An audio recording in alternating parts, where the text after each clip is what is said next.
Hey everyone, so I'm finally getting around to filming this Q&A video, and I have my trusty laptop here, so I've pulled up the page with all of your questions and I'm going to start answering them. Now what I'm going to do first is respond to the ones that seem to be asked frequently.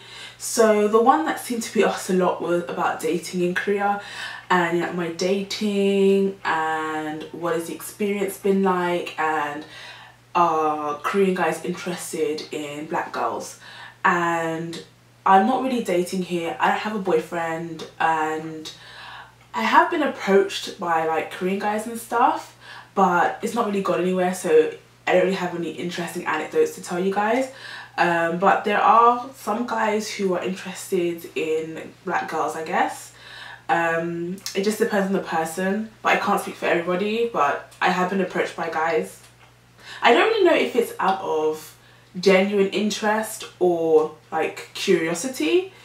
I guess I'll never know. Next one, I think I got a couple of questions about were like my first impressions, and to be really honest, it was such a long time ago that I came here that I'm not even sure I remember what my first impression was like. But I think I was just, I got here and I was like, wow, I'm finally here.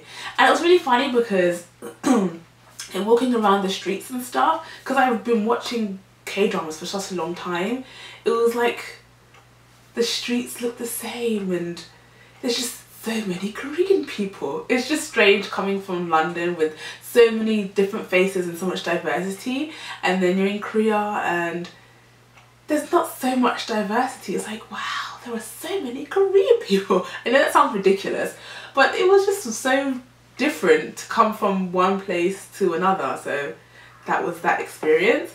But I don't really think I had a first impression that stuck out too much in my mind, if that makes sense to you. But yeah, that's a really rubbish answer to that question, but I don't really think I can give you anything else. So now I think those were the most frequently asked questions, but as I go through them I might see some repeated ones, so I'll address those when I come to those. So I'm just going to start answering the questions in order that they were asked. So first one, do you like K-pop? If so, who's your bias? And yes, I do. Funnily enough, I wasn't really into K-pop. I got into K-dramas first, and then I got into K-pop, and then it kind of waned a bit. I feel like in the last couple of years it's just rookie group after rookie group, so it's just hard to keep up with it. Like when I first got into it, it was a lot easier. There weren't so many groups around, but I do like K-pop and I enjoy listening to it.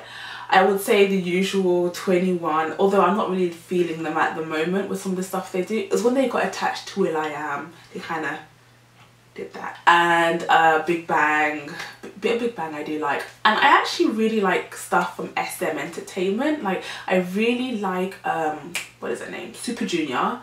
I have a few of their songs on my iTunes, and I really like SHINee's music because I was around when they debuted. I think I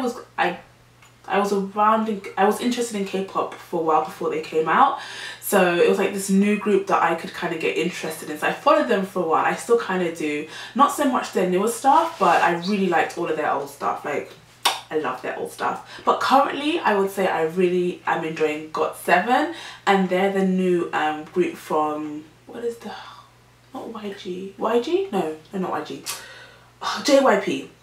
They're the new JYP group, and there's like 7 of them. GOT7, 7 people, get it. I really like their songs. My friend told me about their song, was it Girls Girls Girls? I think so. And I went to go check them out and I loved it and downloaded their mini album. So they are my walk to school group. I listen to their music when I walk to work, so yeah. Is Korea as good as it seems? And I think with that question, it depends on what you're basing your opinion off of. For me, I did a lot of research before I came here, and I feel like I had quite a grounded view. So I love living here and I enjoy the country, but I didn't have an inflated view of Korea being this awesome magical place.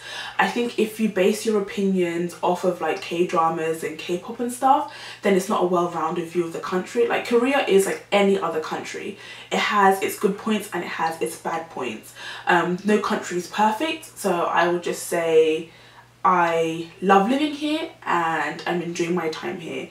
And I don't really know how else I can answer that, but it depends on where you're getting your impressions of, because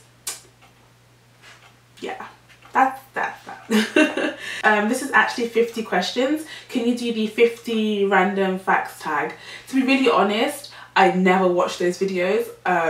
They're not really, I don't find them fun, and I don't personally think that I'm that interesting of a person that you guys would want to hear those facts from me anyway. So sorry, I won't be doing that one. What were your first impressions? Okay, I've answered that one. And what do you miss the most about England?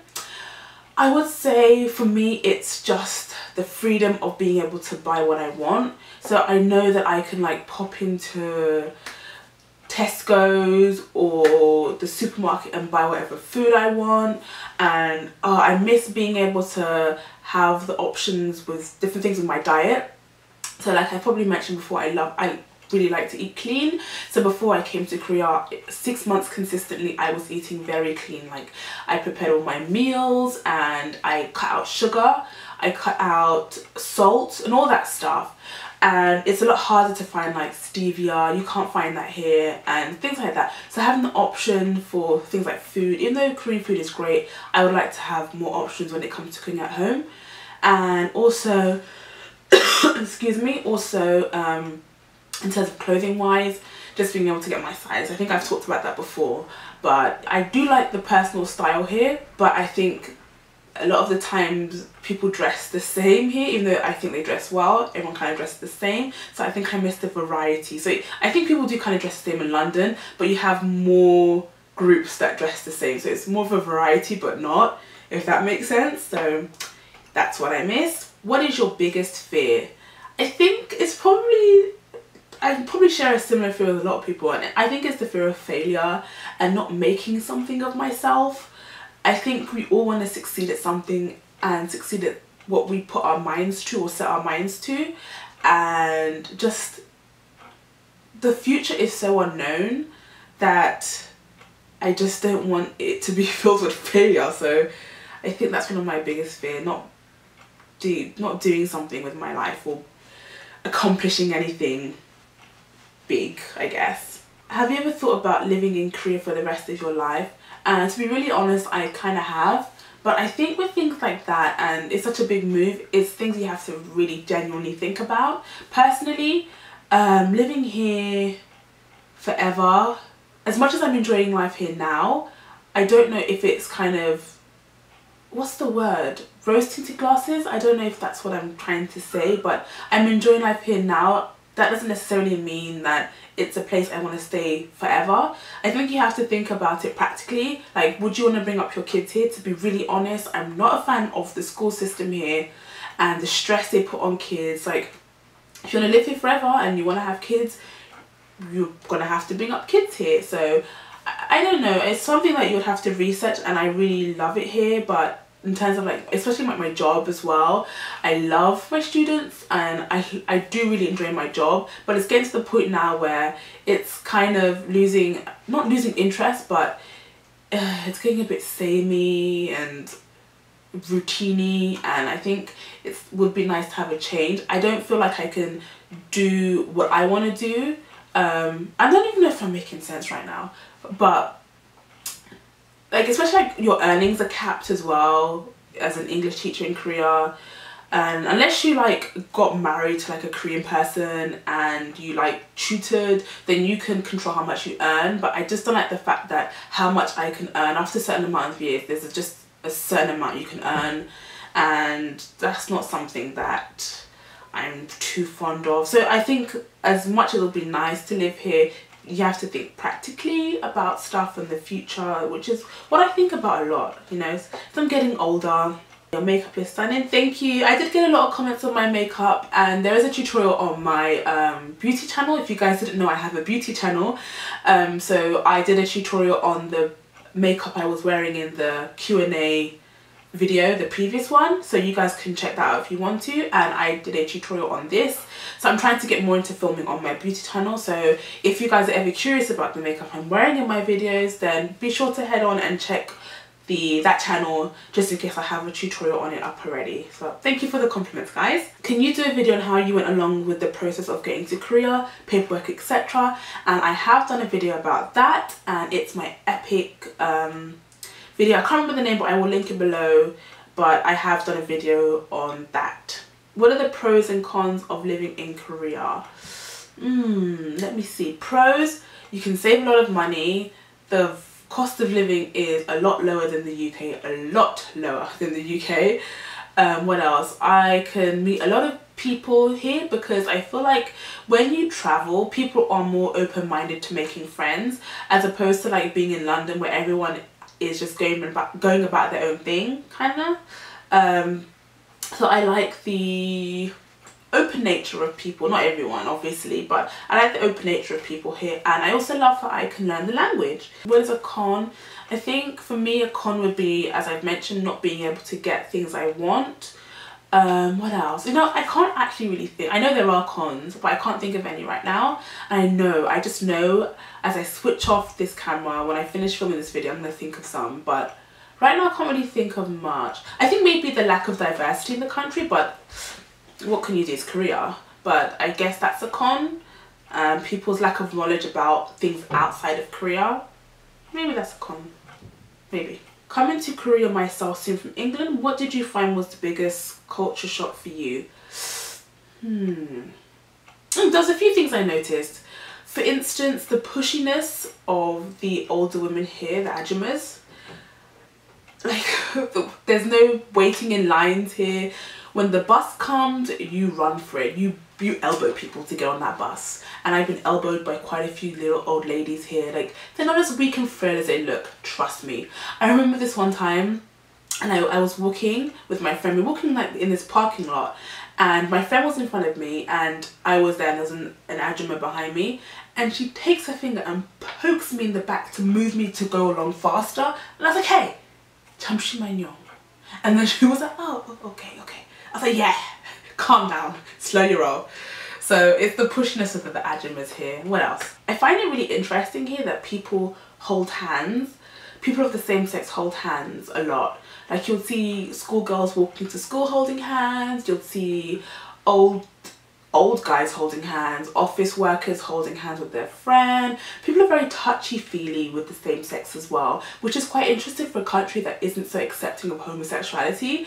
But like, I will see my students, the boys, they are like sitting in each other's lap, caressing each other. And like, I've heard from my friends who teach middle school and like high school and stuff, like the boys will just be ruffling each other's hair, sitting in each other's laps. Like, these are grown-ass teenage boys doing this, which I find really funny. And it's just such a cultural like divide, because you would not find that in schools in England, like boys sitting on each other's lap, like caressing each other. That would not happen. I also find it really interesting that kids have more freedom here. You will see like the smallest kids just walking to school on their own. Brothers and sisters will hold hands and walk together, but you will rarely see parents walking to school with the kids. The kids have so much freedom, and I guess the parents trust that Korea is so safe, nothing's going to happen to their kids. So kids, just small kids walking around, taking the bus. I've gone to like the supermarket, which is like a 15-minute bus ride away, and my kids, my students, my 4th graders were just like walking around like, hi teacher, and I'm like, what are you doing here? The kids just walk around on their own, and I just find that so interesting, because back home that would not be happening because of fear of kids getting abducted and all this crazy stuff. So the freedom kids have. Was Korean hard to learn? And I'm still learning Korean, so I guess that would be a yes to that question, but I think it depends on your motivation. When I first got here, I think for the first like year, I gave up studying. I was like, oh, I can't do this, it's too difficult, and I'm just not bothered anymore. But in the last couple of months, I just had this explosion of motivation. I've been consistently studying, and I just did a lot of research on like different ways to study. I think I'm going to start doing a series on studying Korean, but I found different methods and stuff, and I approached it from a different way, so it's not so difficult to me now, because I try and do it like every day. And like, if you study a language one day a week for like an hour and think that that's how you're going to learn a language, then yeah, you're going to find it difficult. You're not going to learn anything, just to be really honest. To learn a language, you have to like study it all the time, and like you have to immerse yourself. So yeah, I'm going to cover that in, I think, my new like vlogging series I'm going to be doing. So yeah. What was the biggest highlight of coming to Korea? Culture, food, friends, traveling? I would say a bit of everything. I enjoy the culture. I really love traveling the country a lot, and it's nice to be able to like just go to different places because travel here is really cheap, and it's such a small country that it only takes maximum of about, if you're taking the train and the fast train, maximum about 2 to 3 hours to get to one place. That's one way. So I think I really love the traveling here, and also the proximity of Korea to other countries. So you can travel to other countries in Asia for a relatively decent price if you get in there early. So I love that. Making friends, like I mentioned before, I like that people are more open to making new friends because everybody is kind of in the same situation. You're away from home and you kind of have to, otherwise you're gonna be lonely. And yeah, I love the food. Where do you see yourself or want to be in 10 years? You will be 35, still young and beautiful. Thank you. And well, hopefully in 10 years time, whatever I'm doing, I will at least be successful in it. And yeah, I don't really know, like when people ask me these kind of questions, I never really know the answer to this question. As long as I'm like healthy, successful, and I think that's probably a lot of people's wishes, not everybody, but a lot of people maybe, and hopefully married with maybe kids, maybe if I want to have them, but maybe some kids. So that's yeah, 10 years time. Yeah. So this video has taken me quite a while to get through. So what I'm going to do is I'm going to stop filming here and I am going to break this up into parts. So this is the end of part 1 and you guys can stick around for part 2.